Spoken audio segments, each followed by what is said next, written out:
How was your weekend? It was good. It was good. I went to this workshop. You did? On Saturday, yes, on the Enneagram, which was something that I have heard a lot about, being in Christian communities, and coming from, I went to Creighton, so it's a Jesuit Catholic university, and they're big into it, and it's kind of like a personality assessment, a personality paradigm of understanding, and I've always been a little hesitant about it, but I wanted to learn more.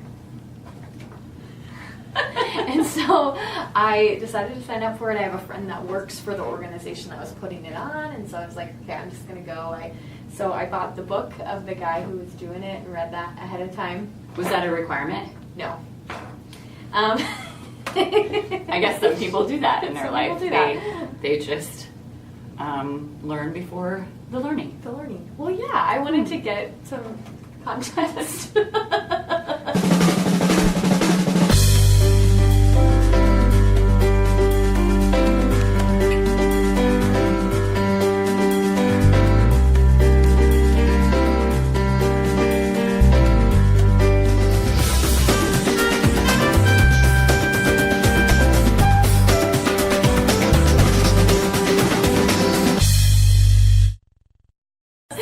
Today. It's going to be so easy.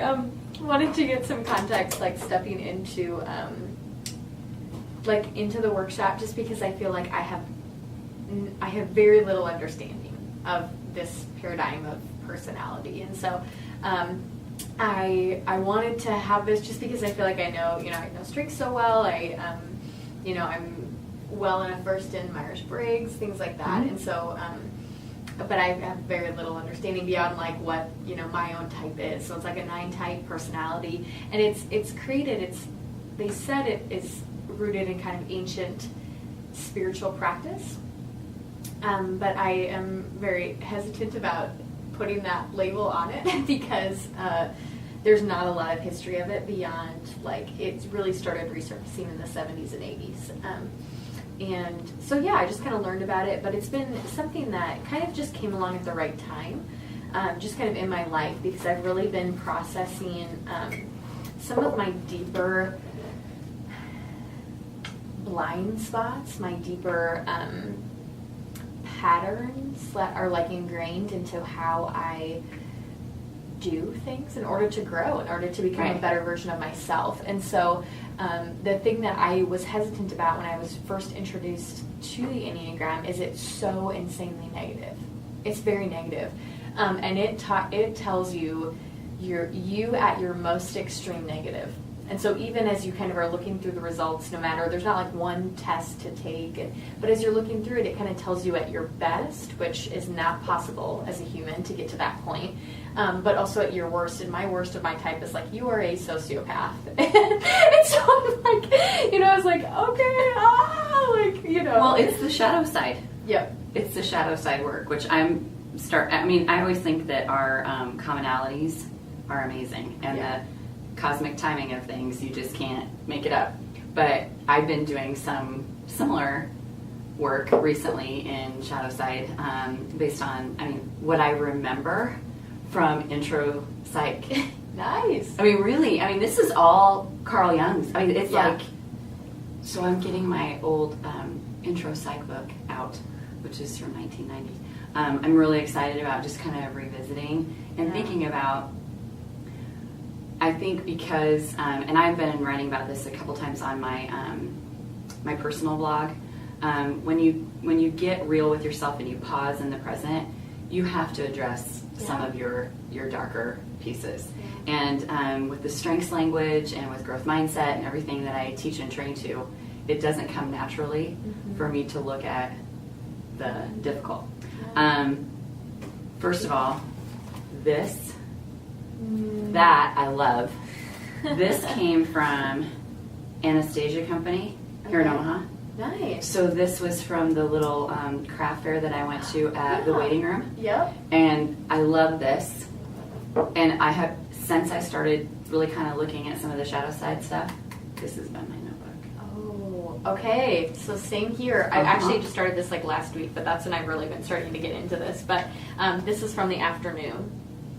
here in Omaha, but store. they didn't make it. It's from Fringe Studios in Culver City, California, and this says to unpathed waters and undreamed shores. What I loved about it, and when I noticed it, it's the dark and the light. Yeah. Contrast.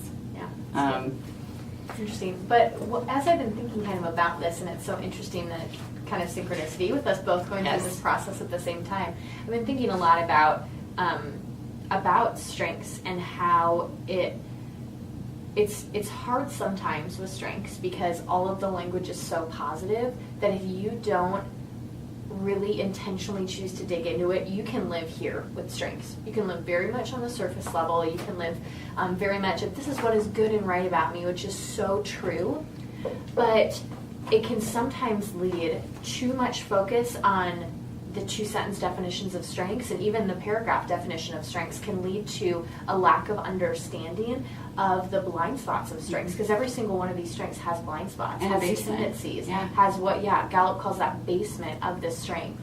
And so it's so interesting to think if you intentionally choose. So as I was kind of talking, as we were talking a little bit kind of before this, I was saying that strengths lives up here, and even a lot of the material, a lot of the resources, but it's an invitation to go deep. Yeah. Like there's an invitation to say, how can I look at this at a really intense level? How can I look at it with an understanding of my shadow side, an understanding of where I slip into the basement? And I think the beauty of doing that kind of deep work with strengths is to say, when I understand what my tendencies are when I slip into the basement and you start to identify it, it helps you get out of the basement quicker. Yes. You're never not going to fall into the basement of your strengths. You're never going to be happy-go-lucky all the time, and you're never going to be able to love everyone all the time. No one's ever going to see your strengths all the time as the best. You're always going to slip into the basement within various parts of your life, but doing the deep work of identifying what it looks like or what those tendencies are, or even what your own patterns. Okay, if I know I have a lot on my plate and I know I'm surrounded by not great people and I know I'm not eating and sleeping well, that's when I'm going to fall into the basement. Identifying those almost triggers to the fall will help us to pull ourselves out of it that much quicker, or to help people around us, people in community in our lives, pull us out of it quicker. I just wrote down, it allows us a quicker movement from the bad days to the good days. Yeah. So that we can see ourselves kind of shifting into that when we pause and we just identify it. So I mentioned to you last week, my word of the year is present, and I've been practicing trying to, when I feel an emotion, notice it and just look at it and identify it. So if something irritates me or something makes me angry, I try to stop and think, why is this frustrating to me? Why is this triggering something in me? Good. And then just kind of noticing it from afar. Did a super cool sound alchemy session with the amazing Lily Livingston, who is a teammates mentor who leads with empathy, connectedness, positivity, and she started her own business called Illuminating Hearts. It's sound work. And you're in a room. I was in a room on a Friday night with 70 people, and we had blindfolds on, and nothing but Native American instruments and gongs and their voices. And at times, and what I loved about the way that they guided this, and the reason I bring this up is, she said, if you're feeling something, so I mean, you see nothing.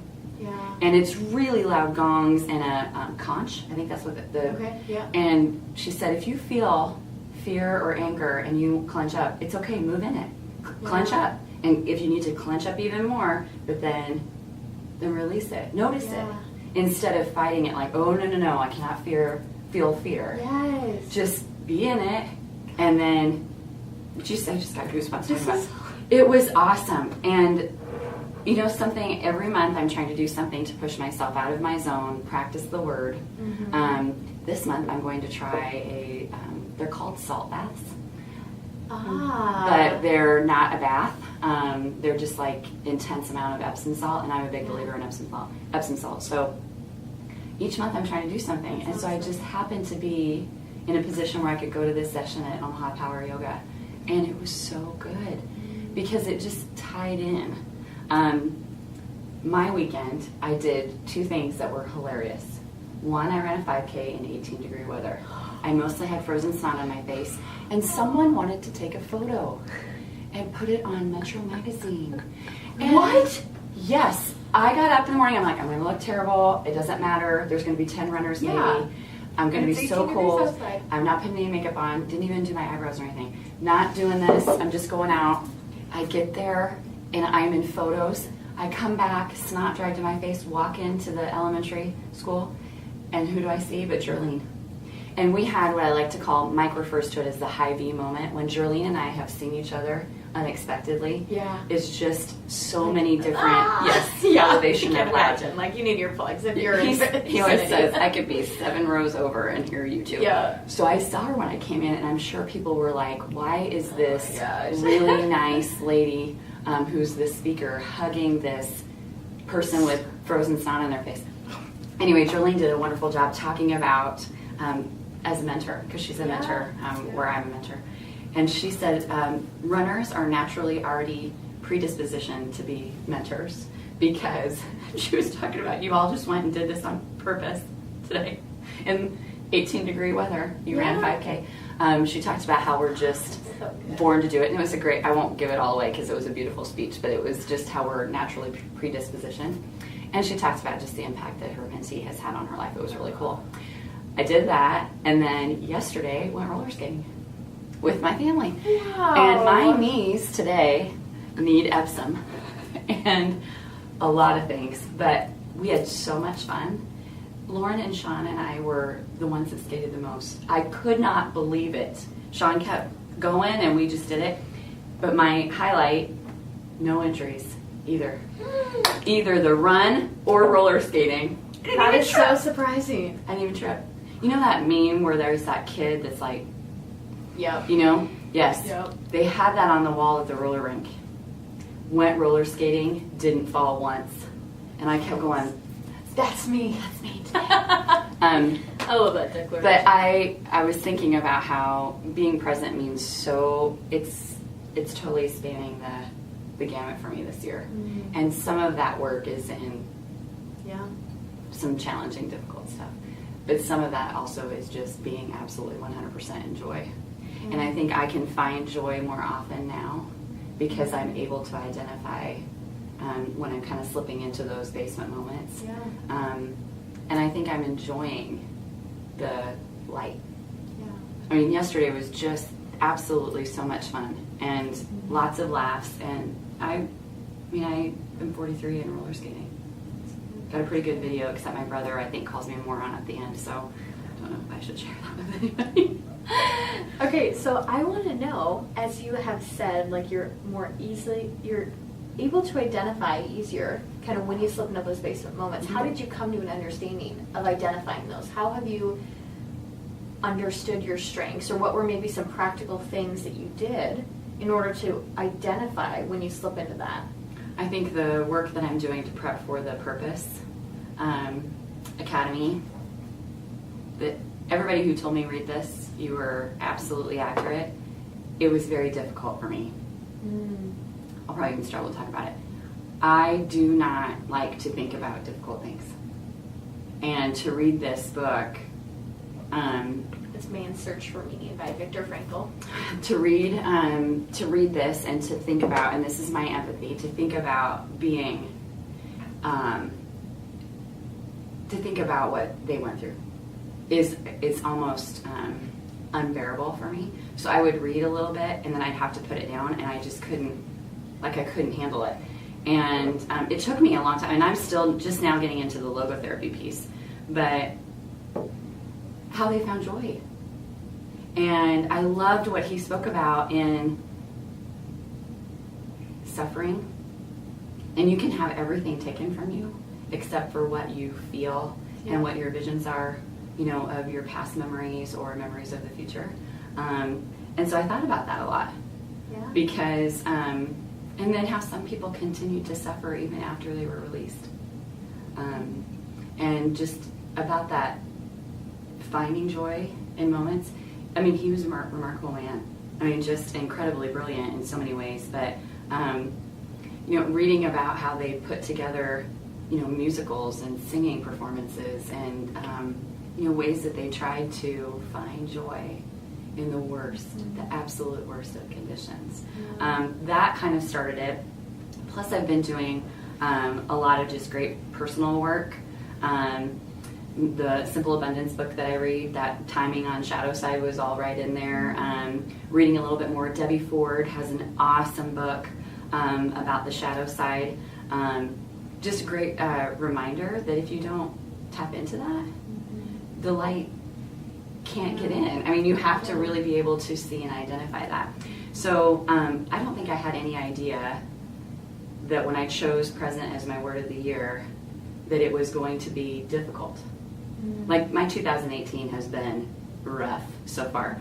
And I think I chose it like, yay, I'm going to be present. I'm going to do more yoga.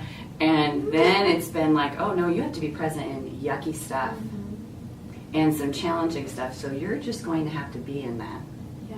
And so, again, synchronicity, meant to be, glad. Because I think it's helping me grow.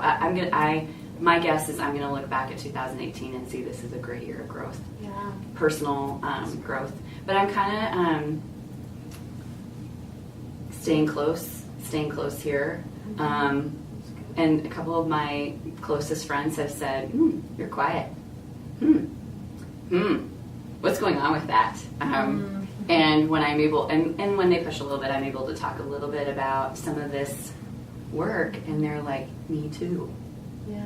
And I'm amazed at how many people are like, I don't know what is going on in the atmosphere, or whatever you want to call it. Cosmic universe. Yeah. I have a friend who I'm really working with her as well to help her get to a place of healing and wholeness. And she's had some really bad things happen to her in her life, not any of which she wished upon herself, but was kind of where she landed, her family of origin, and kind of the lot that she was given, and so she's working through this book and workbook called The Wounded Heart, and I don't recall the author of it, and so I apologize, but all these books and references we'll make sure we add to the worth mentioning Pinterest board, so you all have access to that. But she sent me many quotes, but the one that stuck out the most to me, which you can reference, but on my strengths, but it was you will never be able to heal from the past if you choose not to live it anymore. Like, in order to bring healing to your past, you have to relive it.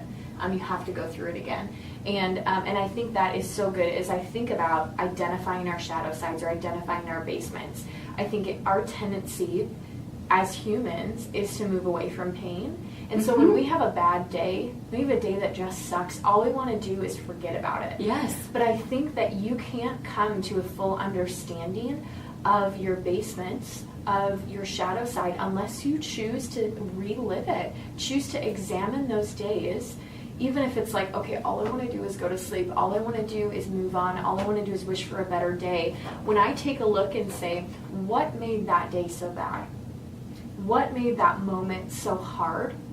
And choose to think through it and say, okay, well, my context was in the basement because I didn't know or understand what was going on. Or I had to do this crazy monotonous work of whatever it was, and so I couldn't utilize my strategic to make fun decisions and my adaptability to spur the moment go on, to a lunch with someone, those things. As I look and see where my strengths weren't honored, where my strengths fell into the basement, as I choose to relive those days, it brings light to those days.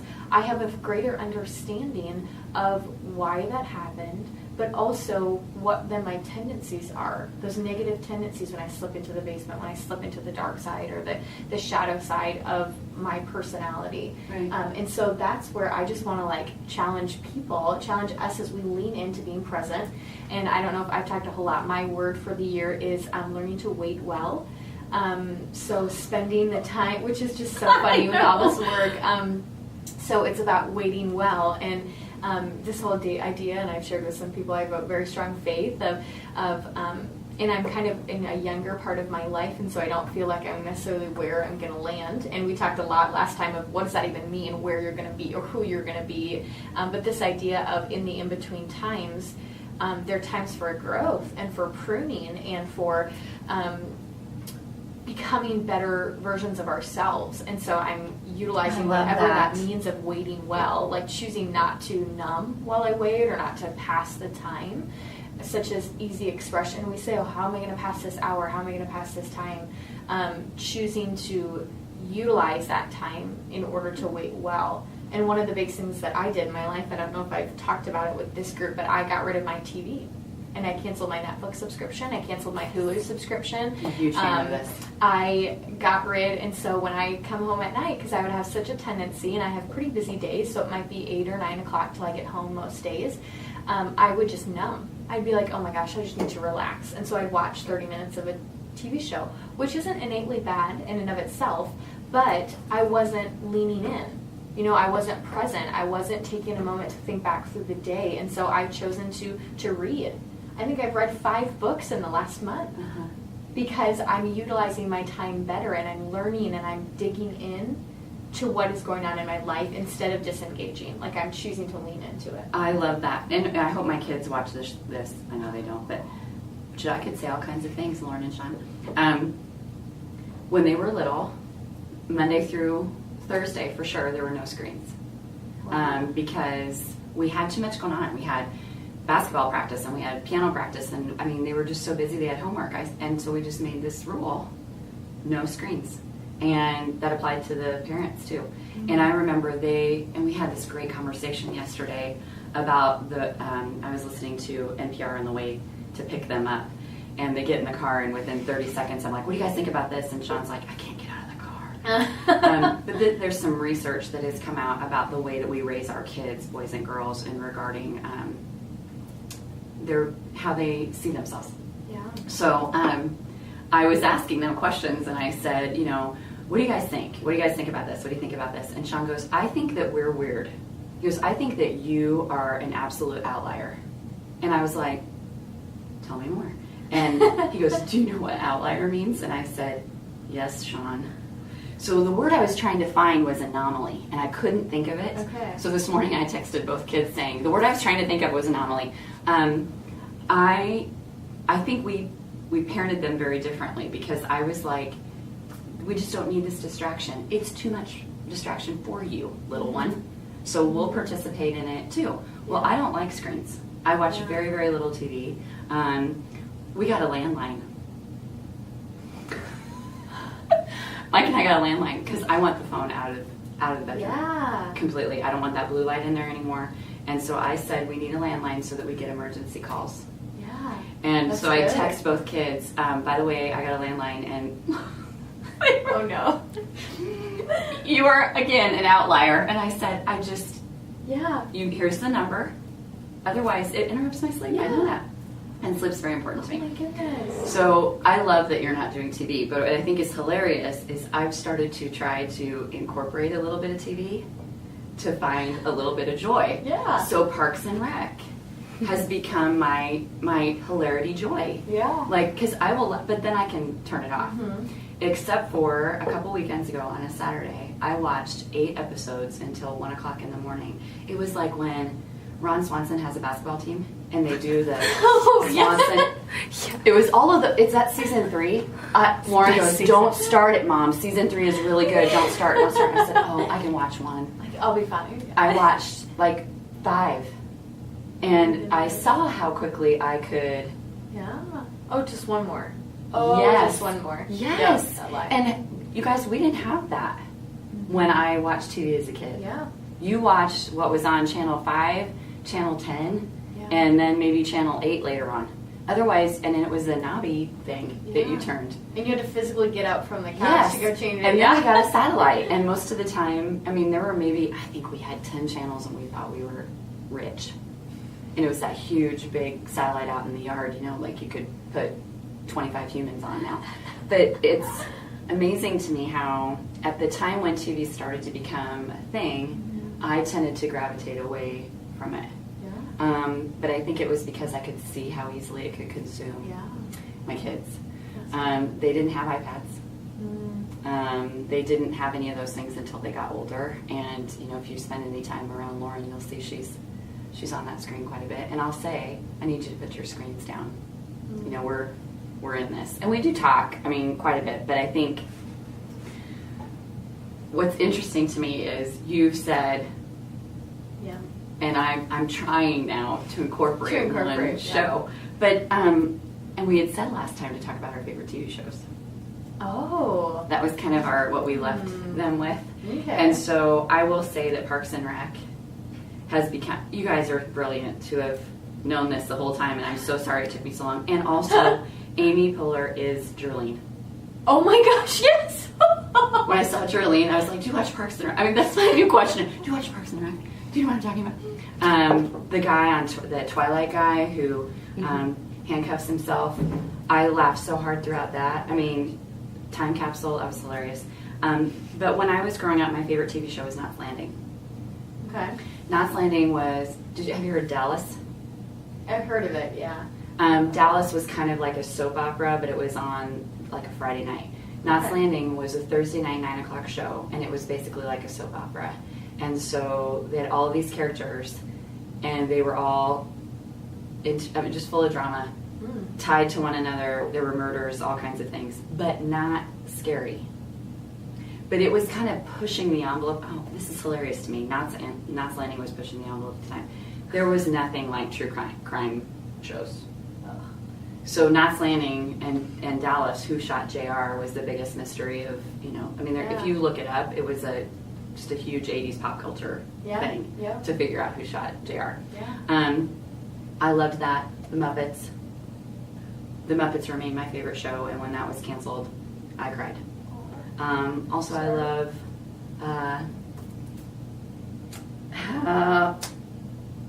Austin City Limits. We watched that in CBS Sunday morning. Austin City Limits. I just had a conversation about my dad was just talking about that because I'm headed down to Dallas in a few weeks, and I'm planning on going to Austin for a couple days, and because everyone has told me how much I'm going to love Austin, and so it's on my list. I'm going down, and so he was like, "Oh yeah, I've heard of that. Austin City Limits."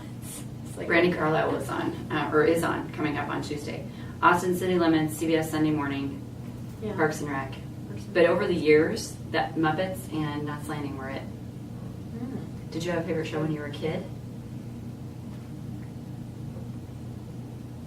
Like what age range? Teenager. Yeah, Forensic Files. Why? That's my favorite show. As a teenager? Oh yeah. She's Louise. I don't even so predictable. It's kind of crazy, but I did like. I watched One Tree Hill because all of my friends knew about it, and so that's like a melodrama. It's like Melrose Place. I have no idea what Melrose Place. Like I've heard of that, but okay. Hannah says yes. Okay. Like 90210. Okay. Those. Yeah. Okay. So it's like a. Which is kind of like tween, Well, it's kind of what Knots Landing was, except for Knots Landing was older people. Okay. So this is like they were like in high school when it started or whatever. So like all my friends were watching that, so I would watch that. Then my guilty pleasure was Forensic Files, and they were the best because it would go through a whole case in like 30 minutes, which was great, and it talked about just. So maybe that's where a lot of some of my distrust with criminology comes from, but. That's a whole different story. But that's anyway, still on. It is. Yeah, Mike loves that show. On. He watches it. It's so great, and it was like it was always on. So I would just like, whenever I didn't have something to watch, Forensic Files was there. So when you were growing up, you already had 50 stations. Oh yeah, very much so. So when you were little, like a 5-year-old, what did you watch? Did you have Saturday morning cartoons? We did, but I don't think we did that as much. My family was big we watched VeggieTales all the time. Because I've learned, like, I was Disney deprived a little bit as a child. Like, there's a lot of Disney movies that are out that I didn't actually, like, Hannah's watch. crying for you over there. I know. It's okay. She's like, my child will not. Yeah. No worries. My child will not be Disney deprived. But, so I watched, like, a lot of VeggieTales. We watched Mr. Rogers a lot. Like Mr. Rogers reruns. And so, yeah, we were a little bit more old school in that way. What was the show that I had to explain to you the other day? Beaver Cleaver. I made a reference to Beaver Cleaver. Mm-hmm. Someone has a Beaver Cleaver family, I think I said, and you were like, okay, pause. I'm getting better about, like, instead of, okay, I'm just going to Google this, about, like, okay, well, explain that to me. I don't understand. I don't know. And I've heard of, like, June Cleaver and, that kind of, And when you think about iconically, generationally, there were shows that just were part of that. Yeah. So the June Cleaver was the epitome of what was deemed to be a wife yeah. in the late 50s. And then when I think about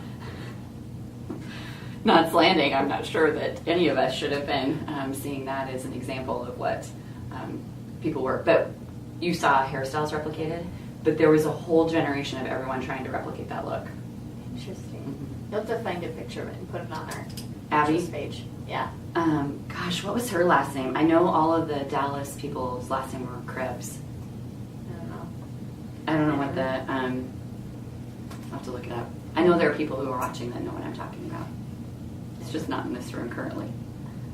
So we had left that with, what are your favorite TV shows? So I think it's ironic that you gravitated away. I thank you for the Parks and Rec. Yeah, gravitated towards. That's good.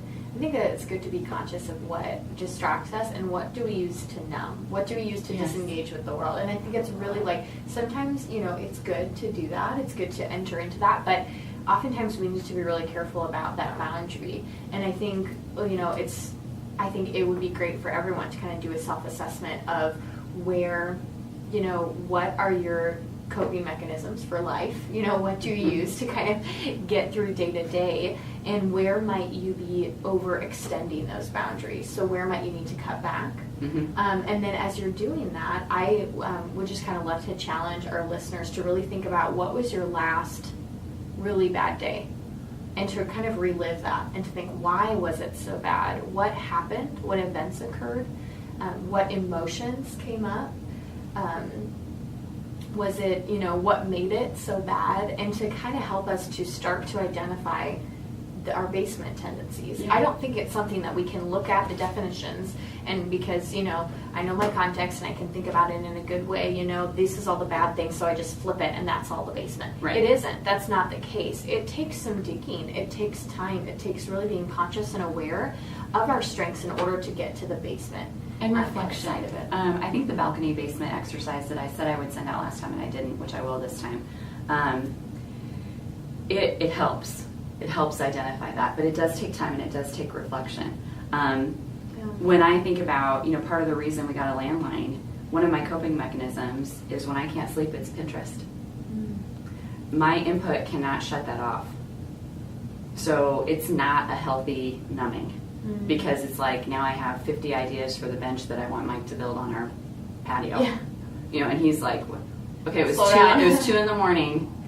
Clearly you couldn't sleep because I have 17 notifications that you have, sent you Pinterest. Yes. Yeah. So I think understanding those, and then what made it a bad day, but then also, and what I love, Tess, that we're doing, the last couple of times we've gone pretty deep, but this is where we are in our time together. Yeah. If you think about, if we just did jazz hands in every Genn and Millie, that I know you don't. If we just did sunshine in every Genn and Millie, it would not be realistic. No. And so I think it's good as we're going into kind of thinking about what strengths looks like next year, because Tess and I are doing some really heavy-duty contemplating about how to make strengths more meaningful when it comes to that training day at Gallup. And we're kind of looking at a 101 and a 201. And so, there are a lot of us that have been in this work for a while that need to go a little bit deeper. Yeah. And these kinds of exercises help us do that. There are some of us that are brand new to strengths, and we should probably spend a little bit more time in the balcony and talking about those, because I think you can't really dive down into the basement and the shadow side until you have identified the best of yourself. Yeah. How these give you a good day. And we've talked about that quite a bit. We've done a lot of strength spotting with one another. Yeah. But how can we talk about, when was a really bad day, what events, what emotions, where were you in the basement, and then thinking about how we pull ourselves back to those better days, or how we see the light moments. So is that the homework you'd like to give them? Yes. All right. I have to give credit to Janae, who pointed out my input communication, how I write things down. Oh, yeah. I had no idea that I do this. You have no idea you physically take your hand and write. This is so second nature to me. Yeah. That I do not think about it. Yeah. Everywhere I go, Yep. I got a notebook, at least one. This is second nature to me. Look at all the markings in my book. And this goes with me. It is second nature to me. And I think my input communication blend says, capture it. Mm-hmm. And then I keep my notebooks for about 6 months with me when I move to a new notebook. Mm-hmm. In case there are things that I need from the previous notebook that need to transfer over. I also transfer over things. So my list, here's everybody in my family strengths. Yep. My list of restaurants and happy hours that I need to try is still here. The places I want to explore outside of Omaha. So I make sure I transfer that to the new notebook, but then I keep the old notebook with me for about 6 months in case there's a reference I need to make. So good. It's a little bit of that. And a little bit of this. Yes. Yes. That's good. That's good. Thanks, everybody. Thanks. For your thoughts, and we'll look forward to hearing your musings on these questions and this homework that we have posed. So thanks, everybody.